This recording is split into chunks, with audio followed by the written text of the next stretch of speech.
books. She's been a USA Today best-selling author before, and she currently is one right now with this book. And this book was also chosen by RuPaul for his March Book Club. So it's got some heat on it. So we're just going to talk a little bit, and then we'll open it up for questions. And I know that you've been working on this book since long before the Barbie movie. Yes. How did you come up with the idea for the book? So it was 2019, and I was on a panel about feminism. And a woman who was very high up in the doll division at Mattel was telling me the story of Ruth Handler and why she created Barbie. And I just got goosebumps. And I knew right then and there that I was going to do a novel about the creation of Barbie. The only thing is I had 2 other books already in the pipeline. And so, Barbie's percolating in the back of my mind. And then, of course, the movie. So a little bit of FOMO, just a wee bit. So, and you did a lot of research into Ruth Handler. So can you tell us a little bit about her and how she was inspired to create Barbie? Yeah. So Ruth Handler was a fascinating character to work with. This woman, she was very petite, but she had a giant-sized personality. When Ruth was in the room, you knew it. She smoked like a fiend, and she swore like a sailor, and she just would not take no for an answer. And she was inspired to create Barbie based on watching her children play. She had a son and a daughter, Barbara and Ken. You cannot make this shit up. And so she would watch, and she observed that while Ken had all kinds of toys to play with, he could play with trucks and guns, because I guess that was very suitable to give your, son to play with back in the, 50s and 40s. But, and he could play cowboys and Indians. He had, soldiers. But what Barbara only had to play with were baby dolls. And that was just perpetuating that stereotype that all a girl was going to grow up and be was a mother, nothing else. And Ruth really wanted to break through that stereotype and empower that young girls could do and be anything. And that's where that was sort of the nutshell of where Barbie came from. And you did a ton of research for the book. I was lucky enough to help, like randomly, Renee would say, like, can we find the price for the original Barbie Dream House, the retail price? But I mean, that was just like little bits here and there. You did a ton of research. And the verisimilitude. Okay, good. I got it out right. The verisimilitude in the book is amazing. Like the tree in the handler's house and all the little details, the brands of cigarettes, the music, John Philip Sousa music playing in the, how did you do all that research? Well, so first of all, you were like on speed dial, because we have some serious Barbie people in the house here, some serious collectors. And, I wanted to give you guys something that, would ring true. And so I didn't know, do I put the series number? Do I put just the number? Do I put the name of the outfit and all that sort of stuff? But I think I really hit the jackpot in terms of research when I stumbled into the Barbie Collectors Convention that was in Chicago. I'm from Chicago originally. There happened to be a convention out by O'Hare. The fact that I even got in there is amazing because where is it? It's in Louisville in July, and it's already a wait list for the wait list for the wait list. And I just sort of said, oh, I'm going to register. And I got in. It was really weird. But I'll tell you something. Barbie people are the happiest people. And everybody was so wonderful. And I was sort of like the interloper, because I wasn't a collector and all. But people were so warm and friendly. And then I really hit the jackpot by meeting Carol Spencer.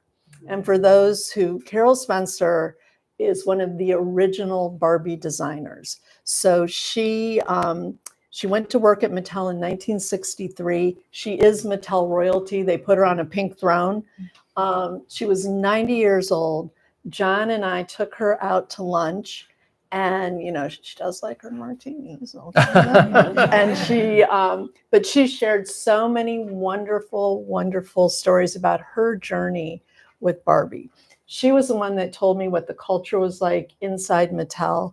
That Elliot, Ruth's husband, would put on classical music in the morning, very soothing. And then there was this cafeteria with bad Mexican food at lunch because they were out by the airport. There was nothing else, no place else to go for food. And then at 2:00, Elliot changed the music to marching music because he thought that warded off the afternoon slump. So it'd be on Wisconsin, everybody's popping Rolaids from the bad lunch and all that. But Carol shared all that with me. When Mattel went public, Ruth and Elliot got his and her Rolls Royces, and that was stuff I wasn't going to find anywhere else. And so the fact that she shared all that with me, that was a gift from the writing gods. And we should explain to everybody that this is a historical novel. So it has real people in it, but then it's also has a fictional character. Yeah. Before we talk about her, I wanted to ask about Jack Ryan, because you really shine a spotlight on him, and his input has been minimized. Yeah. So Jack Ryan, let's say Ruth was the mother of Barbie. Jack Ryan was the father of Barbie. He was an engineer. He was the epitome of just mad genius. He went to Yale. He had terrible dyslexia, so he made it through Yale without being able to read. He'd never read a book in his life. He gets hired at Raytheon. He's making Hawk and Sparrow missiles for the Pentagon, and then gets lured away to Mattel, where he becomes a toy maker. And he was the only person, when Ruth said, hey, I want to get into the doll market, and this is the way to do it. It's a doll with breasts. And everybody said, you're crazy. It's indecent. You cannot give a little girl a doll with breasts, you pervert, and all that. But Jack Ryan was the only person that really saw Ruth's vision. And Ruth was not a designer. She was a great saleswoman. She's a great businesswoman, but she didn't know how to design Barbie. That's where Jack came in. And, Jack had so many patents on Barbie, and he worked a really sweet deal with Mattel because he threw out some outrageous salary of $20,000 or something, like in 1955. And they said, whoa, we can't pay you that kind of money. And so he worked out a deal that he was going to get a percentage of royalties on, every patent and all that. Now, Mattel was a very small company back then. They had no idea what awaited them. And at one point, Jack's actually making more money than Ruth and Elliot. And he was just this great, great character. He stood 5'5", 5'8", if you included his 3-inch elevator lifts. And he was the heartthrob of Mattel. The women went gaga for him. And, everywhere he went, there was this entourage of beautiful women, much to his wife's chagrin. His wife also was Barbara. So if you thought that could get complicated, you're right, because Ruth is saying, Barbie's named after my daughter. No, after my wife. No, my daughter, my wife. So they kept going back and forth. But yeah, he was a fascinating character. I could just go on and on about him. But he ends up marrying Zsa Zsa Gabor. He gets this castle. He buys a mansion in Bel Air and turns it into this medieval castle. He starts having these parties that really rival those of Hugh Hefner in the Playboy Mansion. And, the more I read about Jack Ryan, I'm like, this is just too good, And if I put everything about Jack Ryan in the book, first of all, many of you would have thrown the book across, because I was pretty generous to Jack in his portrayal, but also people wouldn't have believed it. It was just that, fact is stranger than fiction. It was just too out there, but he was fascinating. Yeah, it's really interesting in the book. And you also talk about Charlotte Johnson, who was the first designer for Barbie. Yeah. And Charlotte's hands were Barbie's hands. She was the hand model and Charlotte was she was a model, but she was also a fashion designer from New York who had relocated to LA. And Ruth was very, very smart. Ruth knew from the get-go that the money was not in the doll, it was in the clothes. It's the old razor blade, theory. And so she enlisted Charlotte. She said, I want high-end fashion for this size doll, which had never been done before. And, you know, one of the things that, that Charlotte realized was that, you know, Barbie comes under a lot of fire because of her measurements, but her extreme waistline is driven by the clothes. It's not driven by some misogynistic fantasy. You know, Barbie's 1/6 the scale of a real woman, but fabric is fabric is fabric. There's no such thing as 1/6 the thickness of fabric. So for Charlotte to make those beautiful waistlines, that all added bulk. And so, you know, if Barbie didn't have this abnormally thin waist, she would have looked really boxy, and we would have lost that, you know, hourglass figure that she's famous and infamous for. So, Now, let me just ask you about your past. How did you first decide to become a writer? Barbie, I swear to God, Okay. Barbie was my constant companion. I still have my original Barbies, but I never went to Steffi's house or Liz's house or Ellie's house without my Barbie case. That was just a given. There was no, you know, conversation. It was just, what time's your mom dropping you off? And the Barbies were there. But I was a pain in the ass to play Barbies with, because every character, every doll had to have a narrative arc. You know, Skipper had to have learned something by the end of the day that changed her, and everybody else was like, just put on the clothes and we're gonna have makeout sessions. And I'm like, no, no, no, no, no. And they're like, you know, Barbie and Ken are going to Paris. I'm like, no, they're not. They're in the middle of a fight and they're having financial problems. Ken's got a gambling issue going on. All this has to be resolved. They're not flitting off to Paris. So I was, you know, everybody else was concerned about the clothes. I was telling stories. So I do think that Barbie, you know, contributed to me. I hope we didn't offend her. Oh no, that was my friend Liz. She Oh, had okay. a hot date. Oh, So, good you for know, her. Hey, priorities. go Lynn. Yeah. Yeah. So we want a full report. That is so nice to hear, because you do hear about people using Barbie to start their fashion design. Like that's their original inspiration. Like I think Christian Siriano and other designers have talked about that, but I have not heard the writer's story before. Yeah, yeah. And do you have your original Barbies? I do. So I have my, I have a bubble cut Barbie. I've since gotten, okay, I'm not really a collector because I've seen your collection. Oh my goodness, it's spectacular. I saw it last night and it is really amazing. I wish you hadn't broken in, but she's going to pay for the window. And the alarm went off and the neighbors and all that. But I've since acquired a few, but my original was a bubble cut. And then I had Midge. So I had my original Midge. And I had the original Ken, and he lost his sport coat, but he still has his original clothes. But his, you know, Ken back in those days, because he was never going to get the full treatment that Barbie got. Barbie got hand-rooted hair. Ken got flocking. It was just like basically felt that they put on. The only thing was, you know, you play with it for a while and he turns into alopecia Ken, you know, and there's bald spots all over the place. So, and Ken's arms fall out of his sockets. So whenever he goes to hug Barbie, he loses an arm, and I have to pop it back in and all that. So, and I have a Julia doll, and I have a Skipper, and I think I have a Francie. And, Okay. oh, and I have a talking Ken whose head also falls off when he talks. So my Kens, Okay, well, it must have been really hard on my some men Kens. are better seen than heard. That's his punishment for talking.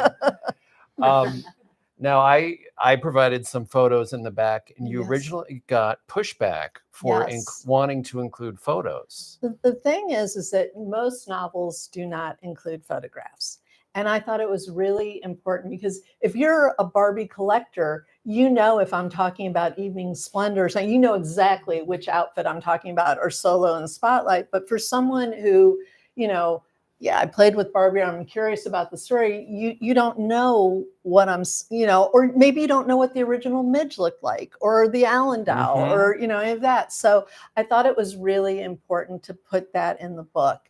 And just about, I don't know, a week ago or so, my editor said, my mom and my sister are reading the book, and my mom says that it was really smart to put the photos in. So, Okay, good. yeah. I'm So glad she they- said, she goes, you were right about the photos. I'm like, so, yeah. And they're beautiful. If you haven't seen them yet, Matthew did a great job and helped me with all the captions. And so. And we had fun well, I mean, Renee told me what outfits needed to be in, but then we kind of worked together on some of the things like, Yeah. I put a necklace in the wrong spot and this and that. So we made Yeah, and I wanted a bubble cut, and you're like, okay, I'll give you a bubble cut. I know. Yeah, it looks like split ends to me, but I did it. Do you guys have any questions for Renee? I have one. Yeah. It's potentially a two-part question. Do you write all historical fiction or plain fiction, regular fiction too? I fell into historical, so that's basically, I guess, what I'm doing. But this was actually sort of like general fiction and more of a cultural book, and then it kept getting slotted back into historical because everybody put it where my other books were. But yeah, so I love history and all that. So well, I'm just gonna ask the second part anyway, even though maybe it doesn't really apply. But I just wonder if it isn't comparing the two, if it's easier to write historical fiction because you've got a guideline, sort of a story to follow, or is it? But then it's harder because you have to do research and be authentic.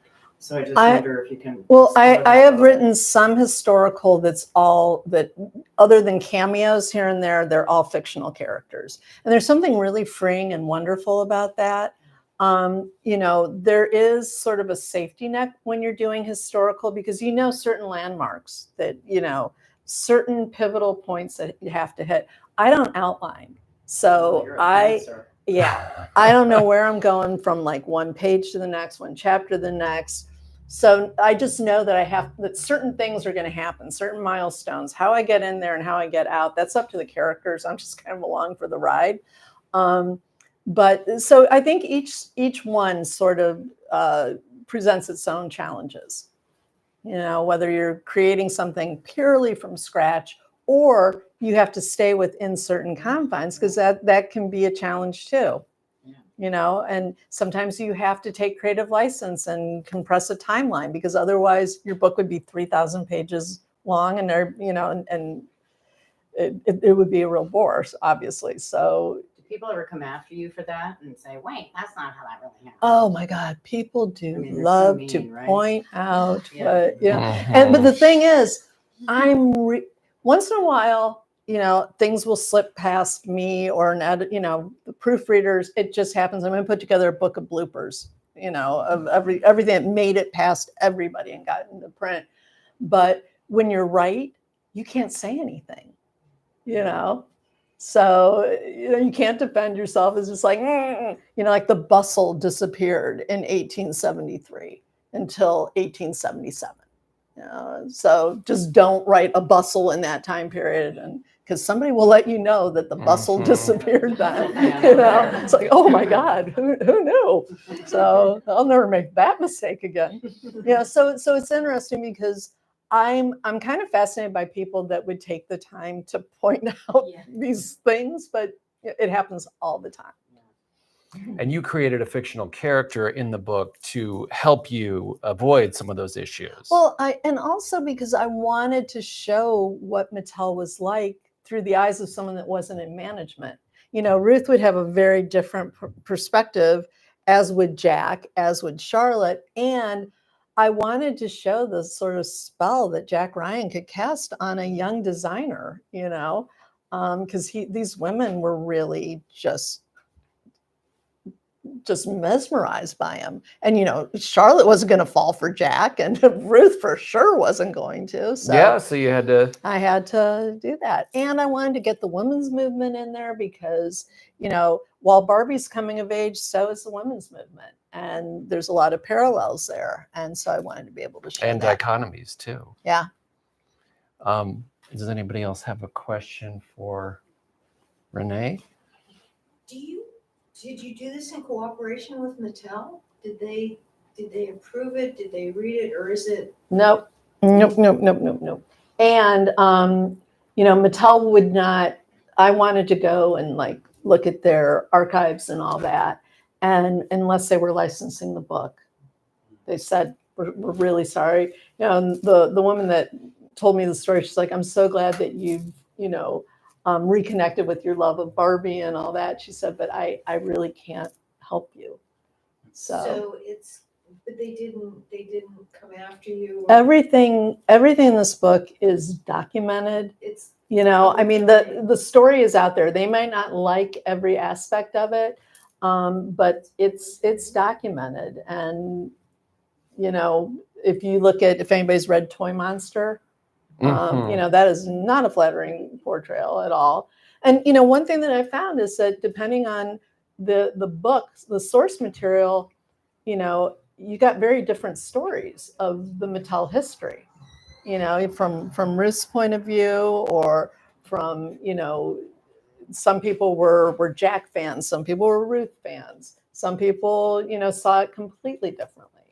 So it was really, that part of it was fascinating to me to see. There's three sides to every story: yours, mine, and the truth. So And the legal department at your publishing company went through everything, yeah. right? Including Yeah. the cover. The cover, the title. When you go in for a legal read, you're just like, oh my God, you gotta, please don't find something, So my publisher was very careful that we didn't cross any lines or do anything that put anybody in jeopardy or misled anybody.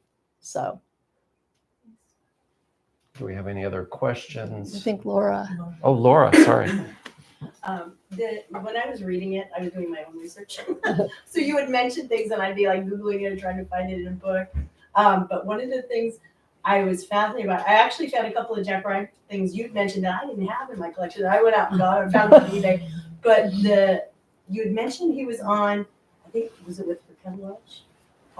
What's my line? And I tried to find that. Is that, Yeah, did you make no, that up? that one I made, but he was on the Merv Griffin show. He was Yeah, I've featured in seen that. Esquire magazine. Yeah, I have that. He was sort of like this minor celebrity. Like if there was Dancing with the Stars back then, Jack Ryan would have been, but no, what's my line? That was a bit of creative Okay, license. yeah, I wondered. Yeah, you weren't going crazy there. So he designed the body of the doll, and she had more to do with the clothes. Ruth Yeah.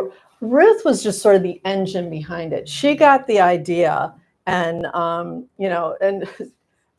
the doll she saw in Switzerland. So Barbie is based on a German prostitute gag doll for men, not for little girls. So Barbie's DNA is a German hooker. So and Ruth admits it. Yeah, It was yeah. like verboten for many years. You weren't supposed to say Yeah. that, but on the first page of her autobiography, Yeah. she tells that story. Yeah. But she wasn't a designer. She knew how to sell. She knew how to market. She knew how to run a business. She knew how to hire the right people, how to motivate them. How they called her ruthless. They were afraid of her. But she herself didn't have the ability to design. So he designed the body. He designed based on. Build Lily, yeah. But what happened was, they had never created a doll with this much detail in the type of plastic that they were using. Build Lily is really rock hard. They wanted something that was softer for Barbie. And Barbie was made in Japan because they couldn't find anyone in the United States that could make her cost effective enough so that, she wouldn't cost $1 gazillion. And so, but what happened was the plastic that they had never used wasn't reaching the far recesses of all the detailing in the molds. So when the prototypes came in, Barbie would be missing a couple digits of, half a foot. There'd be blisters all over her beautiful face. And so it took a long time. It was like 3 years to get the prototypes right and figuring out how to get that. So that was all Jack going back and forth to Japan and working all those details out. Trying to figure out what kind of hair, what substance can you do, handwritten hair that's going to hold up. It was like Build Lily was her own thing, but they went a little bit extra for Barbie. Build Lily's shoes are adhered to her feet. Her legs don't move. Yeah. Didn't Jack Ryan design that? Yes. Yeah. Build Lily. Yeah. So, he contributed an awful lot. He never really got credit for it. But he was also a hot mess. So, I can Pill see popping why. womanizer. Yeah. Oh yeah. He was. Oh yeah. Laura? I just had a quick question. Did you end up talking to his daughter, Anne? Did you- No, Okay. no. She's working on a memoir. Yeah. And I think she felt like I was going into her territory. And I wrote her the most heartfelt email about, publishing is a hard world to navigate. If there's anything I can do to help you, I assure you this is not going to, and she never responded. So I would have loved to have talked to her because I wanted to know what Jack's office really looked like. Yeah. I wanted to know, what that tree house. He had a tree house in his mansion. He just built a tree house that had a chandelier and he had dinner parties up there. So he was a wee bit eccentric. So yeah. I just want to share a few things, and this brings some kind of short memories. I did not grow up with Barbie in a different country, but my daughter, who just turned 43, some years ago, we counted how many Barbies we have in this one big festival. I had no knowledge of memory. How many did I buy? 200. Oh my God. I think Goodness. a few cans in it. I don't remember. She's the oldest, and they had 2 more. I don't know when she played with it. She was into Wow. sport and stuff. The other thing is, when she was in junior high, and my others went to the same junior high, one teacher who taught, typing or something, I don't know what her name is. Her name was Barbie. She looked like Barbie, skinny, tall, blondish, and she wore only those slippers. The mules. I mean, I can see her. I can see this Barbie teacher. And the third thing, I found it I'm cleaning some old magazines. I think it's just from 2 years ago. I don't know which magazine. So this is the newest designer of Barbie. Rachel, do you know her? Have you met her? Rachel Ritter. And one of the little things that she's saying here is whenever she goes to buy clothes for herself, she said, can I make this copy for Barbie? So she buys it or she doesn't buy it. It's like she thinks all the time Barbie. Yeah. Her husband gets nuts. But if you want Thank you. Thanks for sharing that. Didn't Carol Spencer do that like Laura, Renee, like some of her Western gear, she copied Yes, it? yes. Yeah, when the early 80s Western movement. Hi. Does anybody else have any questions? Oh, good. Was she a hit from the beginning, Miss Doll? Oh, Barbie. Yeah. No, well, Right away? so everyone had the initial reaction of this is just inappropriate. You cannot give a child a doll with breasts to play with. So when they unveiled Barbie at Toy Fair, which was that's the big trade show that once a year in March in New York, that was when everyone rolled out their new toys. And the joke, and you know this too, was, did you see the doll with the breasts? Well, everybody was laughing. Laura and I know a collector who was actually there that day. His name is Gene Foote. He's a former Bob Fosse dancer. He was there demonstrating a toy, and all the businessmen were like, have you seen the doll with the tits? Have you seen the doll with the tits? Like everywhere. Yeah. And nobody took any orders, Sears and Roebuck took none. FAO Schwartz didn't want her. All the mom and pop shops are like, oh, no, my wife will kill me if I walk in the house with this doll. So, and what happened though was, Mattel, Elliot was not a risk taker at all. And he's like, okay, we'll cut our losses. It didn't work. And Ruth refused to give in. Ruth came from a gambling family. She was a gambler. And she already had the TV commercial in the can that was getting ready to air on the Mickey Mouse Club. And when those little girls saw that Barbie, they went, Mommy, can I have a Barbie? Mommy, can I have a... It was a drumbeat, and it got louder and louder. But Ruth was also really, really smart. They did these focus groups, called them living laboratories. And they interviewed little girls and they interviewed the mothers. Now, the little girls were just fascinated with Barbie, and they're brushing her hair and they're putting on all the outfits. The mothers come in, they're like, she looks like a hooker. She's a whore. I wouldn't leave the house like that.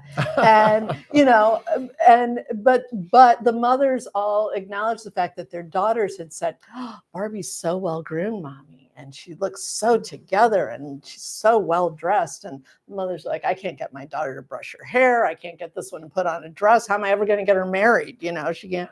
And that was the light bulb moment. Barbie will show your daughters how to attract a man. I swear to God, it's 1959. So look at Jamie's face. She's appalled. So that's my mother. When I was younger, she said, "Well, you can have a Barbie because she has a job." Very good. And they started promoting the careers as a way to get around the image issue. I'm sorry, did you have a question? No, she was just. No, I just tell us. I was like, She was I like, know. Why are you here and not in pink? Yeah. Who is this? A friend invited me and didn't tell me to wear pink. This is can I introduce you? Sure. Okay, this is Zibby's husband. This is Kyle. So and we Thanks for being here. This is so oh cool. my gosh, I wish Zippy Yeah. were here in town.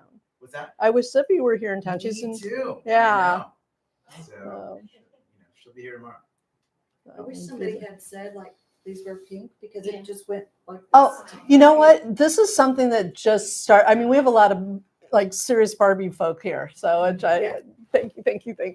But I would like go to events and people just showed up in pink and people were bringing their Barbies and it's been just so fun, to like, and people sharing memories like you did, and that's just been so, it's just been so heartwarming for me, that, if this can unlock some memories for people. And Yeah, everybody has a Barbie story. Yeah.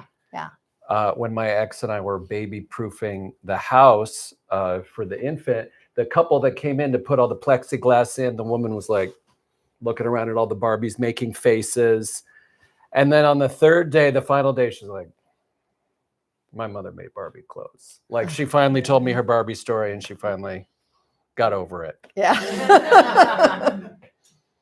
Does anybody else have Cassie? I'm just curious, was there anything that didn't make the book that was cut out that you wanted? Yes. Pivot back to Jack Ryan. So Jack, it was just too skeevy to put in the book, but he would literally convert women into Barbies. He would pay for their plastic surgery. Like his secretary in the book is based on his real secretary who did kind of twist herself into a pretzel to be a Barbie for him. But he would get trainers for women because he was obsessed with women's legs. When he was a young boy, he watched the Rockettes practice from the orchestra pit, and that kick line just sent him all aflutter. And so he just, to him, Barbie was the ideal woman. And, she was perfection. And he was trying to, whatever woman happened to be in his life at that time, he was going to turn her into a Barbie. And I couldn't go there. And I'm like, you would have read it and like thrown it across the room. And it was just too much. Yeah. So I came in late, but maybe I missed this. Are these custom Barbies of you guys? Yep. That's pretty incredible. Renee's is custom. Mine's off the rack. Really? I went through almost as many prototypes as Jack Ryan, though, to get her right. And she still is messed up. And thank you for fixing her arm. I thought I was going to have to take her to PT because her arm wasn't working. But I found this woman on Etsy and, I sent her a picture of me and, she said, getting the hair right was the hard part. There's a website, if anyone's interested, just come see me afterwards, that Rolly Dolls over here told me about, where you can find different face molds that look like you. I just have the Mad Men Roger Sterling doll redressed, and Laura over here gave it to me. I thought I looked younger, but she thought this was a match. So, as I've aged, the dolls have changed. But when I went to that first Barbie convention, this was so shocking to me because I saw these adults walking around with Barbies and I just wasn't expecting that. And I came home the first night and I said, John, man, I don't know if I'm going to get much out of, for the book out of this. And then like by like the second night I came home and like Barbie Nation, and we went down in the basement, we got all my Barbies out, and poor Midge had been naked for like 50 years. She's like, I'm freezing. Could you, give me some clothes and some dignity, for God's sake. So, but yeah, and then everybody had like a Barbie that looked like them. And I remember, Azusa, you were in the fashion show. You were wearing Enchanted Evening and your Barbie, because I got a picture with you and your Barbie. And it was, your mini me. And it was just like, it was the coolest thing. But I'd never seen anything like that before, And it is a very friendly group. Yes. I was wondering, so what are you working on now? What's next? Where do you go from here? Usually at this point in a book where I'm so sick of the book that I can't wait to get into the new one, I'm having a very hard time letting go of Barbie. I got to tell you, I'm a whopping 7,000 words into a new book. So you know that that's like nothing. And so I am working on another one. I have 2 more books coming out from Berkeley. But it's Historical fiction? more of a period piece. Like I'm not doing any more for the next 2 books anyway, biographical fiction, only because Barbie, where do you go from Barbie that's got that much, brand recognition, and I'd love to do Leona Helmsley, but nobody knows who she is anymore. So, so just everybody that I wanted to write about has either been written about or, just felt too quiet. So, so I'm kind of going off in a slightly different direction, but it'll still have like a 1960s backdrop and hippie time and all. So. Nice. Do we have, another question? What do you attribute the lasting legacy of Barbie to now? I mean, I understand there's a nostalgia factor, but why do you think that it's still popular and it's still kind of such a staple in our culture, even 2025? I'm going to actually borrow John's answer on this because I think you articulated it. That's my book Sherpa right there in the corner. But there's something about Barbie that unlocks your imagination as a child, as an adult. If you are playing Legos, let's say, you're designing something that they have the end result for you to do, or you're playing a video game. You're stuck within the confines of the rules of the game. Barbie, there's no limit. She can literally be and do anything that your imagination can create. And I think that there is something about her. There's a reason why I had a Mrs. Beasley doll. I had an Easy Bake Oven. I had all that. The one toy that I kept held on to were all my Barbies. And so many people are like that. So there's just something evergreen about her, but I think it's that imagination. Yeah. What do you think? You can project onto the doll, and Yeah. it can be so many different things: the alter ego, the aspirational, and like you said, playing, telling different stories. Yeah. Even if you're not identifying with the doll, you can act out all sorts of different dramas. Yeah. All right, so we're going to send some books for you guys. Final question. Sure. How did your writing career start, and what is your writing routine? So I started writing when I was a little girl. My first book took me 17 years to write, was rejected by over 300 agents. It was a long haul. And then I couldn't get my next book published after that. There was like a 6-year drought where nothing was happening. I had to start over again. But I'm best in the morning. That's when I do my best work. I get up, I make my coffee, and I always go to bed at night thinking about the next scene. And then I just sort of empty out for a couple hours. And then, I write every day. I work in Scrivener, which is a software program for writers. And I can, tell you how many words I need to hit each day to get to my deadline. I do not outline. I literally, I just went through this thing where I work out everything on the page. I work out the characters, I work out, the plot, the storyline, all that. And I've tried doing it, I've tried outlining, it just doesn't work for me.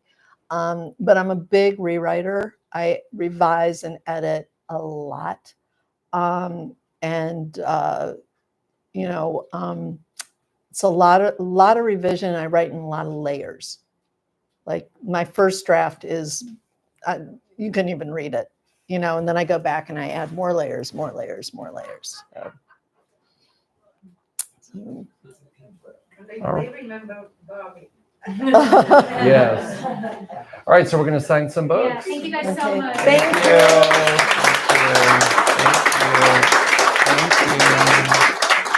Books for sale, and Renee and Matthew will sign your copies. And thank you guys so much for being here. That was Thank amazing. you. Thank you.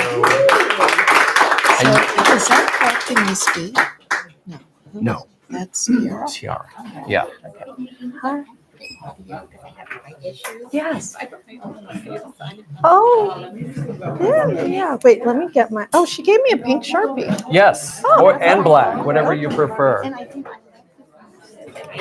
I just thought of her. Yeah. Of course, I could tell the ending is what happened. Okay, so you want me to just sign it? Yeah, whatever. Okay, and tell me Pat. You know, and I think it's when I was younger, I mean, I played Barbies till my teens. I mean, my friends and I would play Barbies all the time in our teenage years. And I noticed as the years progressed, it became more of a little girl.